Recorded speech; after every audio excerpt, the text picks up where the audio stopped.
So I want to tell you about a crazy dream that I had. I had a dream that Josh Freed was videotaping me. And in this dream, I was driving the Osher members to work. Everyone could see my brand new license plate cover that said Osher at JHU Team.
I got out of the car and I said, "Hi, I'm Susan Howard, Osher at JHU Program Director." And Ann Wicker got out on the other side, on the passenger side, and said, "Hi, I'm Ann Wicker." Hi, I'm Ann Wicker, JHU.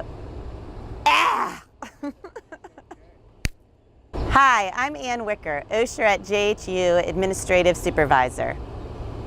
And each program assistant got out of the car and said, "I'm Michael Puella." What's up? I'm Michael Puella. I'm sorry. I'm sorry, I can't say what's up. I can't say what's up, it's too weird. Okay. What's up? I'm Michael Puella, Osher at JHU Program Assistant. And I'm Kaylee Divins.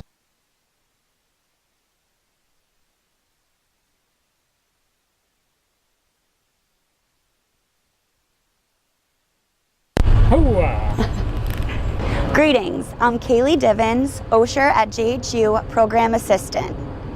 Finally, Raul Rivera got out of the car and said, "I'm Raul Rivera." How's it going? I'm Raul Rivera, the casual temp at Osher at JHU. Osher at JHU is not just another lifelong learning program. We are a community of learners. As you are about to see, we have Remarkable faculty. An excellent facility. Outstanding classes. And opportunities to engage with like-minded peers. As members of the Montgomery County campus team, we are here to Plan courses, special activities, and trips. Register you for classes and events. Support instructors who teach our classes. And answer all of your questions. But we are not just Osher at JHU staff members. We are people just like you. We love coffee. We like our lunch breaks and good food. We love learning and like to travel. And we all love it here. So, when you arrive on campus, you already have 5 new friends. Come see us. Stop by. Visit our office. We'll be waiting for you. We each talked a little bit about what we do for Osher and what role we play, and then we walked into campus together. And that was my dream. See you soon.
I'm Mel Goodman. I've been teaching a course called International Relations here at Hopkins for nearly 20 years.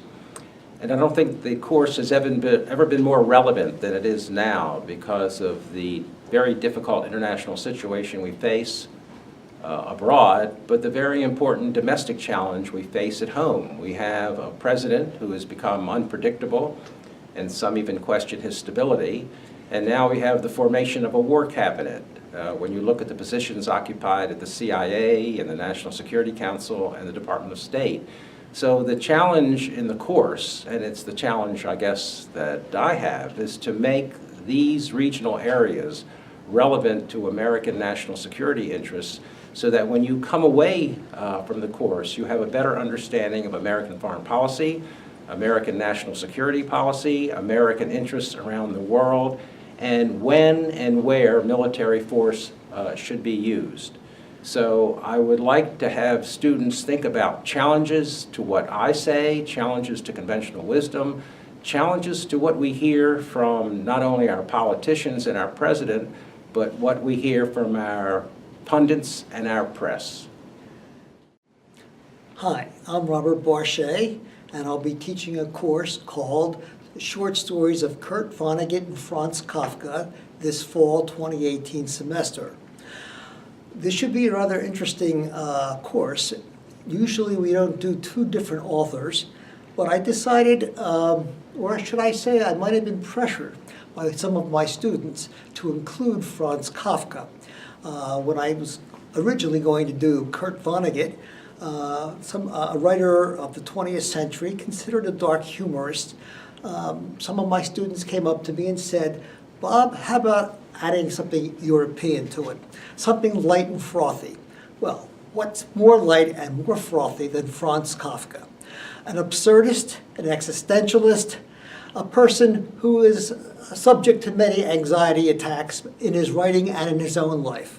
So that's what we'll be doing, and I would suggest if you're going to take this course, buckle up. It's going to be a bumpy ride. Hi, I'm Jim Blue. I've been an instructor here since 2004.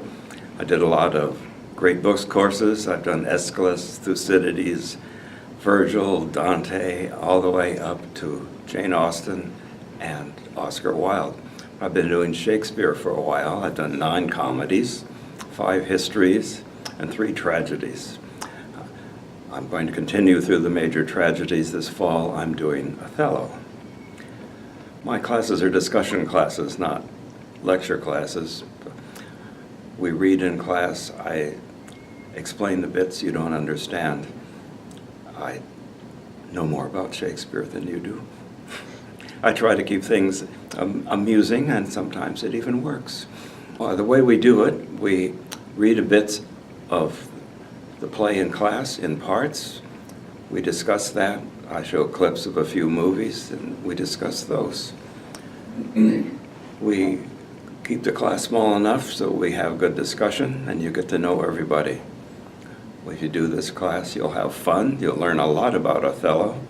You'll learn quite a bit about Shakespeare, and you'll get to know several of your classmates better.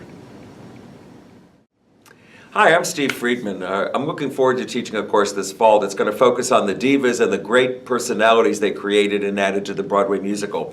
You know, it's interesting to think that you have someone like a Merman, and how did she become the personality that she became, you know, from Annie Get Your Gun or Anything Goes with Cole Porter, and then the work she did with Irving Berlin. And then we have Mary Martin, of course. There's lots of secrets about Mary Martin I can't wait to share. And you know, it wasn't just that she was around, it was that South Pacific made her famous and how her career got managed to create the persona and the image that she portrayed.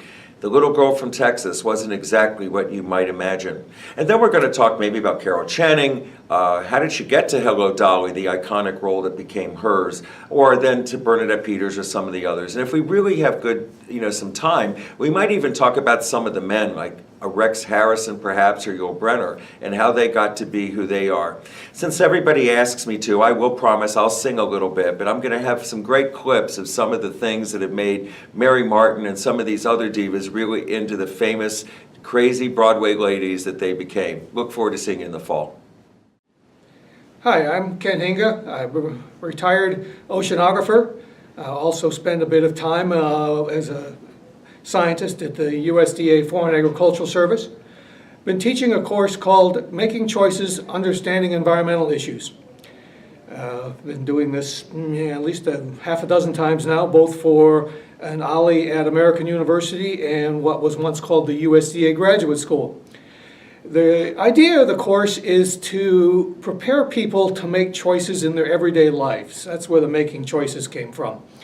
And it's a bit of basic science, and I mean really basic. It is not intended to turn people into a scientist, but to give people some basic how the world works information to make choices. It's climate change is a big issue again. Do we support climate change? Do we believe the naysayers? Do we go into a grocery store and shun or embrace transgenic foods? What about that scary stuff called ionizing radiation? We're going to cover some basic background on that. We'll also touch on a bit of science along the way, how science works. And the whole idea is to give you skills to be able to look at an issue and understand it and make your own choices.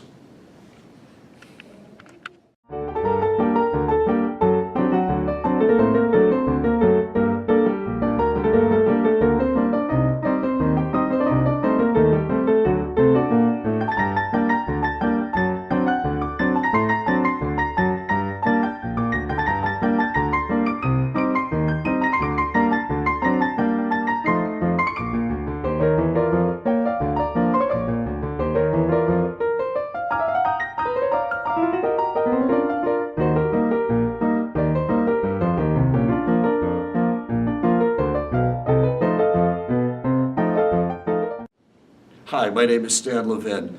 This coming semester I'm teaching a class called Otto Preminger, Movie Iconoclast. Otto Preminger is not a great director, and sometimes he's not even a good director, but he's an important director. What makes him so important? This is the man who took on the House Un-American Activities Committee. He's the one who took on the Catholic Church and censorship. He touched every taboo subject that had been prohibited in films before. He takes on homosexuality. He takes on drug abuse. He takes on manipulations of power, even rape, and using the word rape in a film. That's Anatomy of a Murder. He came to fame with a movie called Laura, where actually he was not the original director, Ruben Mamoulian was, but that made his career in America. And what's interesting, here is a man born in Austria, a Jewish guy who comes to America after he has established his career in Europe. And he becomes this temperamental terror to deal with, and often he appears on screen playing what? A Nazi, as he did in Stalag 17. So during the course of the semester, we're going to see what made this man the iconoclast that he was, and look at the films that changed American film history and subsequently world history. And when I tell you a film like The Moon is Blue ended censorship, you're going to look at the film and say, really? That's what the Catholic Church condemned? It should be a very exciting course, and I hope you enjoy it. I look forward to seeing you on Tuesday afternoons. Thank you. My name is Jim Applebaum. I've been a journalist for a good part of my life, and what attracted me to OSHA 3 years ago was the variety of courses, and particularly Paul Chassey's workshop on the essay. I was flattered and a little taken back when Paul asked me to succeed him in the course. And as I looked at it, I thought that with the current absolute bliss of opinions flying left and right, that this would be an ideal time to focus in for the semester, and it may change later on, for the semester on opinion writing, a form of the persuasive or argumentative essay. I've been interested in this probably ever since my father brought home his New York Post, and I started to read Murray Kempton as a kid and got to appreciate different writing styles of different opinion writers. This term we will look at opinions, some of which we will accept as confirming our own beliefs, and others that may seem very difficult to swallow. I think that what I'd like to see at the very end of the course is a better appreciation for what goes into the architecture and the thinking behind opinion writing, and what our own responses are to that, particular genre of expressive writing. Hello, my name is Tony Kane, and I'm teaching a course called Confucianism, Communism, and the Chinese Dream. I want to look at the question of how we understand the rise of China today. I'm a historian who started giving lectures on contemporary China because in the 1980s, when I first started teaching, I noticed that there was a lot of misrepresentation of China in the media, and I was asked by community groups to give talks to explain what was going on. Fast forward to today, I think there are a lot of the same misunderstandings, and that these misunderstandings come from the overuse of labels that often obscure more than they reveal. So communism is the label we use to understand contemporary China, and that's very much seen as a bad thing in the United States, and yet there are many things that we like about the rise of capitalism in China. So how do we understand that contradiction? Confucianism is the word we use for traditional China, and also the word the Chinese government now uses to represent itself abroad in its Confucian institutes. So I want to look at Confucianism, and both past and present. And finally, the Chinese themselves get confused, so Xi Jinping, their leader, has come up with a new term, the Chinese Dream, and I want to look at how that will help us understand contemporary China today and where it's going in the future. Hi, my name is Richard Letterman, and I'll be teaching a 6-week course in the fall titled Evolutionary Faith. For the most part, we think of religion and science as being polar opposites. But as little Sheldon from the TV show that bears his name says, science is based in facts, religion is based in belief. The truth is, however, is that religion and science have the same goal: to come to an understanding of how the universe operates and what is our role in that great scheme of things. This course will explore the thoughts of revolutionary Catholic theologian Father Diarmuid O'Morchu.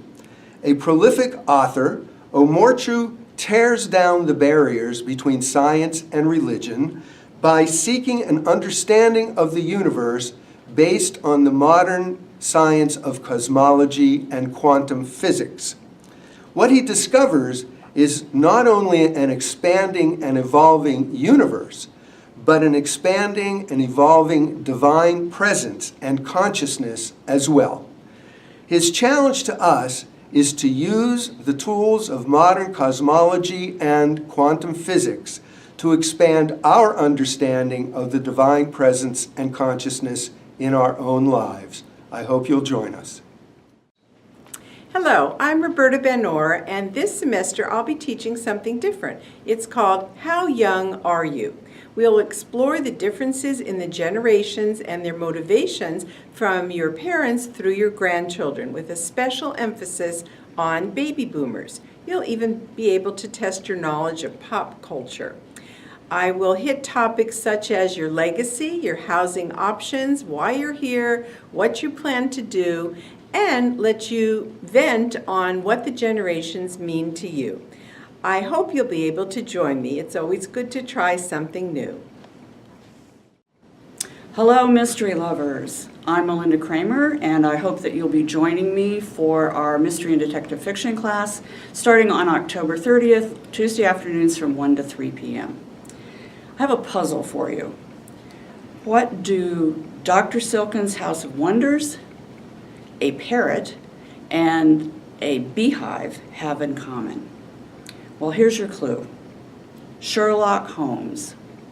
Ever since A Study in Scarlet came on the scene in 1887, there have been imitators of Sherlock Holmes, some of them terrible and some of them terrific. This fall, we're going to look at 3 really terrific ones. I think you will enjoy them.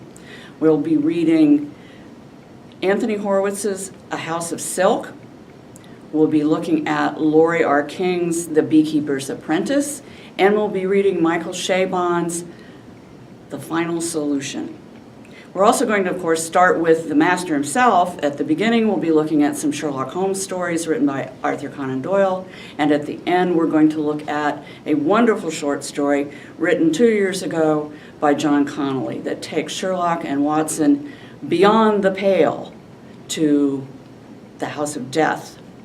I hope that you'll be joining me because I'm going to be looking for you on Tuesday afternoons starting October 30th.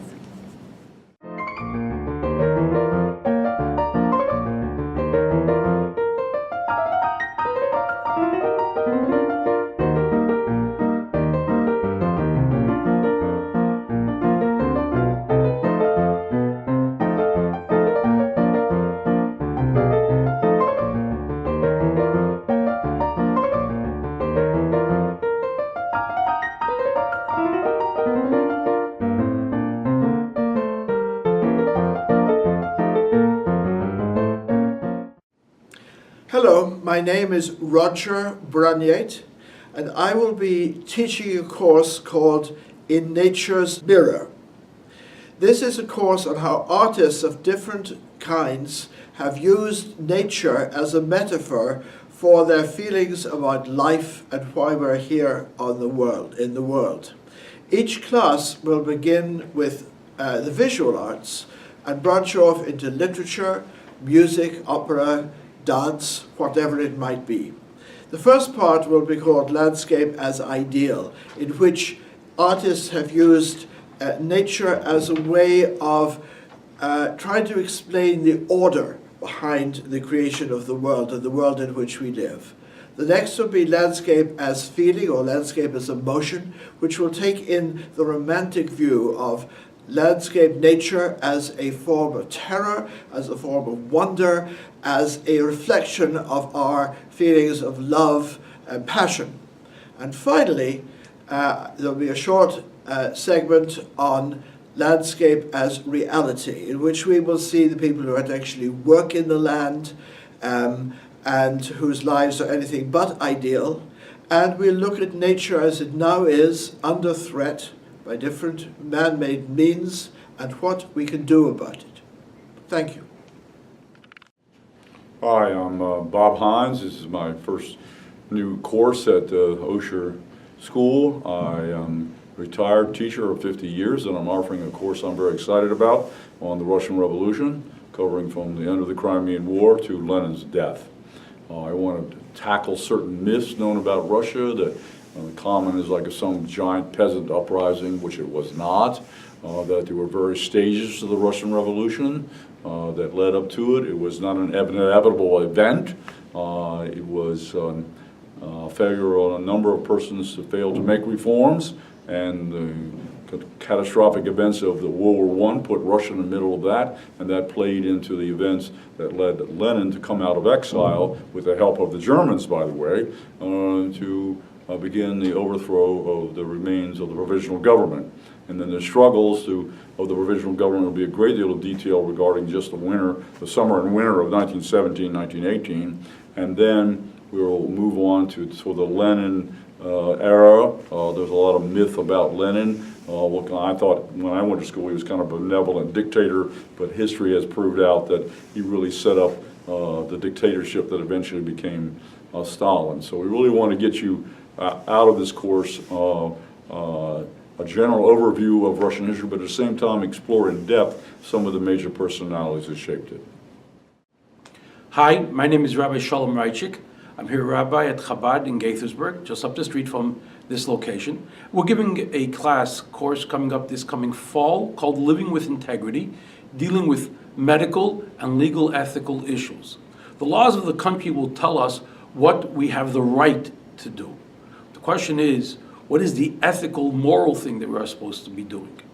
So, starting from the times of the Torah, the Bible, going into the Talmud, Maimonides, Code of Jewish Law, these issues have been debated in many fashions. And they speak to us in today's day and age as to what we are permitted and what we should be doing. So when it comes to how should we be dealing with our medical treatments, decisions to be made, should we treat, should we not? Privacy issues. When do I have to be quiet about something? When I'm permitted to reveal about something. Genetic elements. When is it permitted to bend the truth a bit? These are elements that we are going to be dealing with in our upcoming course. And we are going to combine a medical, legal, ethical element. And when you leave the course, what's going to happen is you're going to say, hey, These are ideas that I need to be thinking about on a day-to-day basis in my own life. I hope to see you there. We're going to have a great time with it. Hi, I'm Marvin Kalb, and I'm here with my brother, Bernard Kalb. He's the younger of the Kalb. At least that's the line I'm going to use today. In any case, what we're trying to do is to talk about what's happening in the world and put it in a sort of context of our own personal experiences. Mine for many years in Russia, Bernie for many years in Southeast Asia. Is that right? That's correct. All right, so tell me about it. Well, when I think of the class, I see the major headlines of the day, and the first thought that comes to my mind is how can we nourish those headlines with more background? And what I think of this class as being is sharing what, let me call, headlines we were at. All of us in the class, ourselves included, are of a certain age, and we've lived through the same headlines over the past few decades. Suddenly a story appears, an urgent story, a fearful story, and all these stories have roots. And we were, by the nature of our work as journalists over the years, we were at the inception of some of these conflicts. And so what I like to do is to share what it was like to be at the headline of a story you're reading today. That's going to be the course. Marvin, I will be listening carefully. So will I. My name is Jerry Nelson, and we're teaching for, I believe, the 5th year, I think, of significant events in baseball. I co-teach with a guy named Phil Hochberg, whom some of you may know, was a former PA announcer for the Senators and Redskins and a member of the DC Sports Hall of Fame. As far as our program, we're going to deal with gambling in baseball, a problem that has plagued the sport from the very beginning, from the early part even of the 19th century. And goes on into scandals, a fixed World Series, the famous 1919 Black Sox World Series, in which 8 players were banned from professional baseball forever. We'll discuss the case of Leo DeRocher, who's gotten suspended because he associated with gamblers, and then the case of Pete Rose, who does gamble. We're going to do a show on baseball collectibles. We have a collector and we have a dealer, and they're going to deal with all the cards and antique cards, bats, balls, and so forth. Phil will deal with unwritten rules, codes of ethics that aren't written down anywhere, but that players are supposed to observe. I asked him for an example, and he gave me an unwritten rule that says if you're ahead by many runs late in the game or behind by many runs late in the game, don't steal bases. That's disrespectful of the other side. So thanks very much for looking at this, and I hope we get to see you starting in September. Hello, fellow Osherites. Roland Fraser here. A rabbi, a priest, and a photographer walk into a bar. Bartender looks up and says, "What is this, some kind of a joke?" No, no joke. The history of photography has been renewed for a 2nd season. Unlike last fall, we will be able to look more closely into the artistic, commercial, and cultural aspects of photography. First 100 years. We're going to be covering the period from 1839, the beginning of photography, to 1939, just before the outbreak of World War II. As before, this is a visually oriented class with lots of lively discussion and looking at tons and tons of photographs.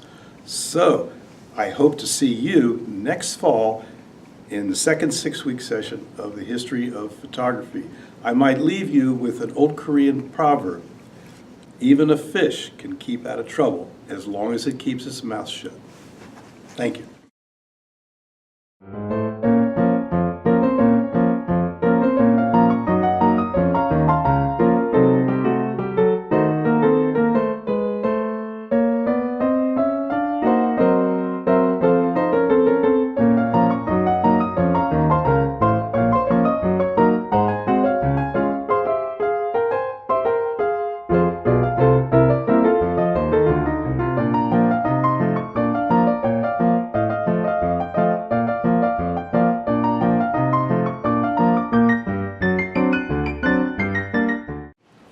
Hi, I'm Bob Clark, and I'll be teaching a class the fall of 2018 called A Social History of France from 1940 to 1945, Part 3. We'll be doing 1944 and 45. The class is centered on a French drama called A French Village that documents the lives of ordinary Frenchmen during the period of the German occupation in World War II. The class runs 2.5 hours because the topics raised during the drama are discussed in class. They're many and varied.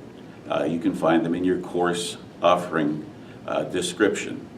The fact that we're in part 3 is going to make it difficult for people who haven't taken it before to join us, but I encourage you to do so.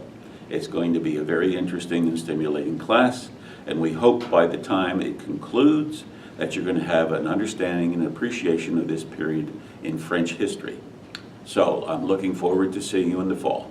Thank you. Hello, I'm James Stone. I'll be teaching a course on Shakespearean tragedy, Macbeth and King Lear. Both of these plays were written in 1606, which was one of the miracle years for Shakespeare. Both are devastating tragedies, but it's not going to be too sober a course, I think. Macbeth, of course, is a tale of horror and destruction and apocalypse. A young man, a young lady, his wife, who want to be in charge, who want to take over and murder their king in order to do so. King Lear is a much older man. He's 80 years old. He's a widower. I think that's significant. He has 3 children and he wants to retire. He wants to retire rather early. Looking forward to having you join me in this course. This will be my 2nd year of teaching at Osher, or really almost my 2.5-year mark. Look forward to having you come and be part of the course. We will also do some video. We will do maybe 2/3 of the course will be talking and conversation and lecture by me. I'll lead you through the greatest hits. And then we'll have about 1/3 of each class will be video, famous films, famous productions, and we'll let you talk a little bit about your reaction to that in the final 5 minutes. I'm Eric McWilliams, instructor for Section 1 of Wednesday's Great Books class. When Hopkins started their continuing ed program for seniors 35 years ago, only 3 different classes were offered: International Relations, A History of Art, and the Wednesday's Great Books. And all 3 have been offered continuously since that time. We've been into short stories for many years in this class. We're currently in an anthology consisting of stories by 38 different authors from 35 different countries. We'll continue in that text in the fall, but I'll also work in a short classic novel, a practice I started this semester. We follow the Socratic shared inquiry method of learning rather than the more common lecture method. There's usually a different instructor leading the discussion for each story each week. If no one volunteers for a story, I do so, and I also lead the discussions for the novel. This exposure to this kind of literature, particularly by authors who are often unknown to me, can often be enlightening. And using the shared inquiry method not only increases our understanding of the stories and the authors, but also the values and beliefs of the others in the class. This fosters a sense of community which I value highly, as do some of my classmates. Hi, I'm Tim Holland, and I lead or teach a class called Great Books 2, and that means there are 2 of us teaching the same content, basically, although our methodology may be different. It's through fiction, through literature, good literature, that the writers that we read take us inside of characters that they want to explore. And it's going inside that we get to learn about inside a character is how we get to learn more about ourselves. I like to use 2 examples. We can't know the color blue. We know that the earth looks blue from the outside, but your blue to another person is probably different. We teach short stories and include 1 or 2 novellas each semester. And if it's appropriate, we will include poetry, 1 or 2 poems. And we have a lot of fun, a lot of laughter in the class, and also a lot of crossed arms for some people who don't really appreciate the particular character we're talking about. And that's another reason I like doing this. Difference of opinion is everything. So I hope to see you this fall. My name is John McCarthy. I'm the State's Attorney for Montgomery County. My class is Contemporary Criminal Justice Issues. What I attempt to do each week is to talk about the most current topics are confronting us, not only in Montgomery County, but on a national level involving criminal justice. But again, what we try to do is we try to lift off of the pages of the Washington Post and the front pages of newspapers across the United States, the kinds of things that people are talking about in terms of criminal justice, and make them a part of our 6-week seminar. My goal is to actually make people more intelligent about some of these issues. I think that almost all of these issues, they can be sometimes simplified by media, simplified even within the press, but issues of how we're going to deal with police-involved shootings, the mental health challenge that confronts us in the criminal justice arena, the avalanche of heroin deaths that have befell Maryland as heroin has become more and more popular as a drug. These kinds of social issues, the complexities that surround it, the complexities that surround the use of body cameras. What does that mean in terms of privacy, retention? Are we violating wiretap laws? Making people explore and maybe think about some aspects of the criminal justice arena that they may witness very superficially from their couches in their living rooms, and get a fuller understanding of how complex some of these issues are. Hi, my name is Elliot Fansteel. I'm the CEO at Strathmore Music Center. But it's my honor today to talk to you about a wonderful program we bring to Osher every year, which is Strathmore at Osher. We bring in artists who are in sort of a training phase here. They're in their 20s or 30s. They're just starting off their careers. And we bring them to Osher, where they play music, where I ask them questions about how they got into what they're doing or why that special instrument is so special. And then you ask them questions between pieces for the rest of the time. You need no prior experience. You do need a curiosity about why and how do musicians get into their careers and then make a living and put food on the table. And we will talk about all of that, plus of course hear some magnificent music from everything from classical pianists to jazz bassists to bluegrass groups to instruments of other lands. It's an extraordinarily wide-ranging, open-ended and participatory activity. This is like a show, and you're going to get the best of entertainment as well as education. This program has registered over 150 people every semester, so I would be quick with your reservation. Seats are limited to the extent of the auditorium, but mostly I guarantee you have not seen anything like this unless you've seen this. And once you've seen this, you will come back year after year after year.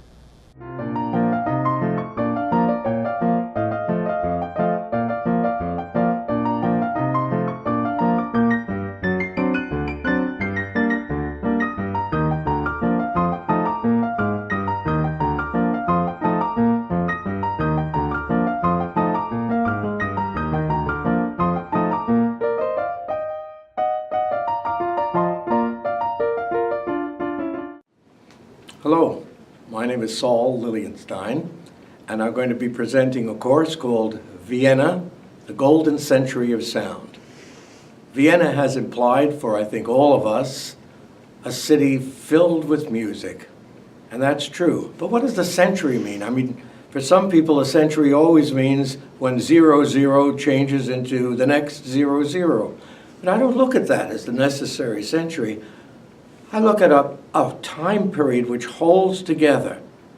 And the holding together was from actually 1815 in Vienna until 1914, when it all came disastrously apart for everyone.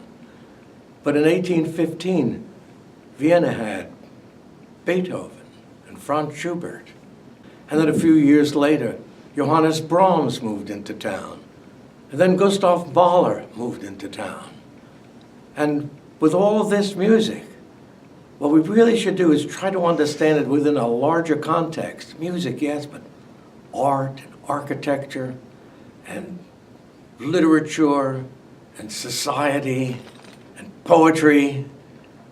And all of this together, you might say, what's Lilienstein doing teaching all those things? He doesn't know all those things. I don't. That's the real truth of it. But give me some time, and I'll learn what I have to make this course as valuable as possible for myself and for everyone who is there with me. I'm Eleanor Clift, and I'll be teaching a course this fall at Osher titled The Reckoning. It looks ahead to the midterm elections in November and the possibility that Democrats might be able to regain some control in Washington. Right now, the Republicans own the White House and both houses of Congress, and Democrats are really out in the wilderness. All the signs indicate some pretty competitive fights going into the fall for the House and for the Senate. A record number of women are running. 1992 was the year of the woman. This could be the decade of the woman. And you have Republicans very eager to protect their majority. They're even fundraising over the talk of the potential impeachment of the president. And they are taking the position that Democrats are trying to unseat a duly elected president. So Democrats don't want to talk about impeachment. They want to talk about the policy issues they have with the president. And he has been such a radical change as a chief executive in this country that the midterm elections are widely seen as a referendum on President Trump. So it's an important time in American history. It's a fascinating time for all, and very important for everybody to be engaged. Thank you. Hi, my name is Gidon Amira, and I'm going to teach a class on the stories of Joseph, Esther, and Daniel. We have here 3 stories of 3 different people, very different from one another and very different stories. However, what is so fascinating is the fact that once you read the text, you see that both the authors of Esther and the authors of Daniel were highly influenced by the story of Joseph, and the story of Joseph was actually the basis to the structure of their story. So what we will do, we'll study each story separately, but we will also look at the different and amazing connections between the stories, and I hope that you will come to this class and enjoy it. Hello, my name is Nora Hammerman, and I'm going to be giving a class on Michelangelo Buonarroti. It's going to be called Discovering Michelangelo. And there are 2 reasons why I think you'll be interested in this class. One is that you're going to learn a lot of new things about works of art that are extremely famous that you may think you know, like the great colossal statue of David, or the Pietà in the Vatican, or the Sistine Chapel ceiling, or the wonderful statue of Moses. Many of those pieces of art are no longer in the places for which they were originally designed, and therefore they've taken on different meanings over time. Another thing that you're going to learn, which I think will be very enjoyable, is many facets of Michelangelo's artistic life that are not well known to the public. For example, could count on the fingers of 2 hands the number of great figures of Italian literature. Did you know that Michelangelo was one of them? Because of his poetry and his correspondence. Did you know that Michelangelo was a great engineer? Every bit as good as Leonardo da Vinci, and if you were to set themselves up one next to the other in terms of what they actually achieved, Michelangelo might win.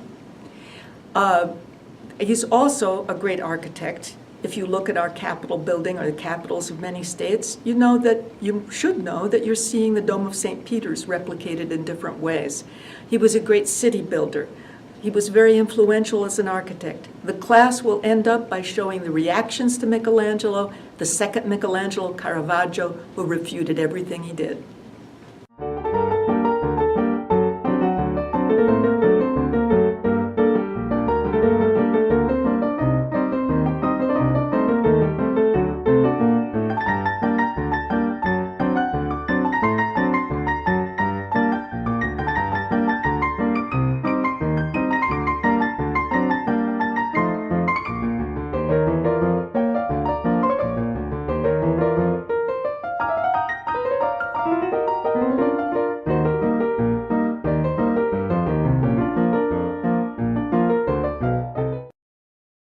I'm Al White, and I coordinate the guest lecture series here at Johns Hopkins. I've been doing it now for 7 years, and we have an incredible lineup.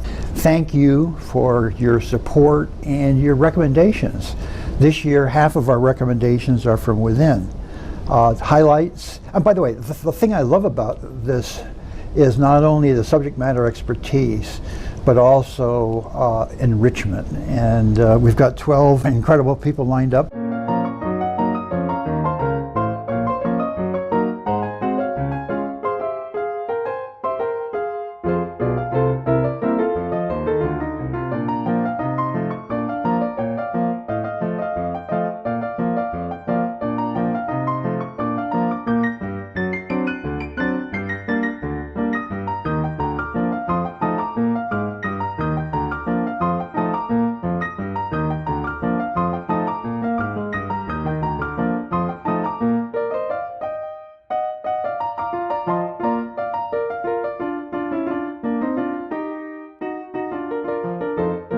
Thanks again for your support for this program. Hi, my name is Carl Hampman. I'm the guy in the hat, but not today. I want to tell you I am the instructor or facilitator for our current events class, or Current Events Plus as I like to call it now. Inspired by Marshall Snyderman, my predecessor, each class begins with an issue that I think will generate good discussion: politics, government, technology, theater, all fields that are possible in a current events class. And I start with a little video showing perhaps different sides of opinion. It seems to go very well. That's the first half of the class. The second half of the class, we do the current events of the week. Somebody once said, "May you live in interesting times." We sure do. There's always a lot to talk about. And I want to make one point very clear. All reasoned opinions are welcome in my class, and they will be respected. That's very important to me, and I hope anyone who's been reluctant because their views were not unpopular, but they're interested in current events, will feel comfortable in my class. So talk to people who've taken the class. If you see me, please stop and talk. If you're interested in what's going on in this country and the world, I think you'll find it very rewarding. Thank you. Hello, my name is Elena Newland. My course will briefly explore the cinema of Russia for the last 30 years. We will watch films of different directors and genres made in the late Soviet time as well as the most recent time frame. This will give you an opportunity to better understand Russian modern life, history, mentality, character, and culture. We will be reviewing Russian movies that have received the nominations for the Best Foreign Language Film of the Academy Award. The class will include a presentation, film clips, often whole film, and discussions. I hope you will enjoy this class. Thank you. Hi, I'm Iris Lipkowitz. I'll be teaching a course on Balanchine and his ballets. This is a course that focuses on Balanchine and his music, and is a great course for people who are musically inclined and or ballet inclined, but not sure they want to take a 12-week course. Balanchine was a prolific choreographer to many composers. We'll focus on his use of Stravinsky's music, Tchaikovsky's music, and a number of French composers. We will watch a PBS DVD of his life and works. We'll also watch an extensive DVD by a British musicologist, which focuses on Balanchine's use of Stravinsky's music. And we'll watch clips and full ballets of Balanchine. Come join me. Hi, my name's Bob Schoenberg. I'm teaching a class called 6 Plays, 4 Centuries. These are all what are called comedies of manners. They are plays that make fun of the behaviors of the people who are the characters in those plays. The great period for this kind of drama is the late 17th through the 18th century, and we're going to start with that famous play, The School for Scandal, featuring Mrs. Malaprop. And then we're going to go back and actually read a play of Moliere's in translation, and one of the plays from a so-called Restoration comedy. Then we're going to come up to more modern times, read Oscar Wilde's The Importance of Being Earnest, a play from the early part of the 20th century, perhaps Philip Barry's The Philadelphia Story, and then we're going to finish with Edward Albee's The American Dream, so that we can see how this tradition of comedy of manners comes down to our own time.